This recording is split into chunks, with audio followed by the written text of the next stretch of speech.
രാവിലെ ഒരു 6 മണിക്ക് എണീറ്റിട്ട് നിസ്കാരമൊക്കെ കഴിഞ്ഞിട്ട് താഴേക്ക് പോകാനുള്ള പരിപാടിയാണ്. 6:15 ആയിക്കണ് എന്ന് താഴത്തേക്ക് ഇറങ്ങി ചെല്ലുമ്പോൾ ചെന്നപാടെ തന്നെ ഒരു ഗ്യാസിൻ്റെ മുകളിൽ ചോറിനുള്ള അരി സെറ്റാക്കിയിട്ടുണ്ടായിരുന്നു. അപ്പുറത്ത് ചായയും കൂടി വെച്ചിട്ടുണ്ടായിരുന്നേ. ഇന്നലെ ഞാൻ പയർ മുളപ്പിക്കാൻ വെച്ചത് അടിപൊളിയായിട്ട് മുളച്ച് വന്നിക്കണ്.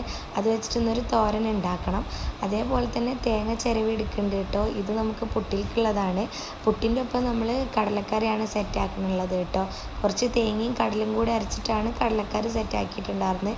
അങ്ങനെ ഈ പരിപാടികളൊക്കെ ഒതുക്കി വെച്ചതിന് ശേഷം കുറച്ച് തിരുമ്പാനുണ്ടായിരുന്നേ. അതൊക്കെ വാഷിംഗ് മെഷീനിൽ കൊണ്ടുപോയിട്ടിട്ട് അതിന് ശേഷം പിന്നെ തുടക്കാനും കൂടി ഉണ്ടായിരുന്നു. ഇന്നത്തെ പരിപാടികൾ ഇത്രയേ ഉള്ളൂ കേട്ടോ. പെട്ടെന്ന് തീർക്കാൻ നോക്കുകയാണെങ്കിൽ വേഗം കഴിയും. അല്ല ഫോണൊന്നും എടുക്കുകയാണെങ്കിൽ അന്നത്തെ പരിപാടി മൊത്തത്തിൽ നേരം വൈകുകയും. അങ്ങനെ റൂമിൽ വന്നതിന് ശേഷം പിന്നെ ബെഡൊക്കെ ഒന്ന് കൊട്ടി വിരിച്ചിട്ടുണ്ടായിരുന്നു. ഇത് കുളിച്ചതിന് ശേഷമാണ് കേട്ടോ അതൊക്കെ കൊട്ടി വിരിച്ചത്. പക്ഷേ വീഡിയോ എഡിറ്റ് ചെയ്യുമ്പോൾ അത് അങ്ങോട്ടും ഇങ്ങോട്ടും മാറിപ്പോയതാണ്. പിന്നെ ഞാൻ നേരെ ചെന്ന് കുളിക്കലൊക്കെ കഴിഞ്ഞ് കുറച്ച് നേരം കണ്ണാടിയുടെ മുന്നിലൊക്കെ നോക്കി നിന്നതിന് ശേഷം മാഷാ അല്ലാ എന്നൊരു 9:50 പണികൾ കഴിഞ്ഞിരിക്കുന്നു കേട്ടോ. അതിന് ശേഷമാണ് പിന്നെ ഞാൻ ചായ കുടിക്കാനൊക്കെ നിന്നത്. വേറെ ഒന്നുമല്ല, ചായ കുടിക്കാതിരുന്നാൽ ഫോൺ എടുത്താൽ പിന്നെ 9:30 ഉള്ളത് 10 ആവും, 10 അങ്ങനെ നീളുവേ.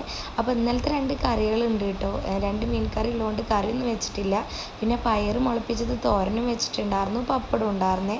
പിന്നെ ഇന്നലത്തെ കുറച്ച് മാവുള്ളതുകൊണ്ട് ഞാൻ കുറച്ച് ദോശയല്ല വെള്ളപ്പം ഉണ്ടാക്കിയിട്ടുണ്ടായിരുന്നു. പിന്നെ ഈ ഒരു ബോട്ടിൽ 3 ലിറ്റർ വെള്ളം കുടിക്കണം എന്നാണ് പ്ലാനിങ്. പക്ഷെ ഇന്ന് 2 ലിറ്ററേ കുടിച്ചിട്ടുള്ളൂ. അതേപോലെ തന്നെ പയർ മുളപ്പിച്ചുകൊണ്ട് ഒരു സാലഡ് ഉണ്ടാക്കിയിട്ടുണ്ടായിരുന്നു, അതും കൂടെ കഴിച്ചു.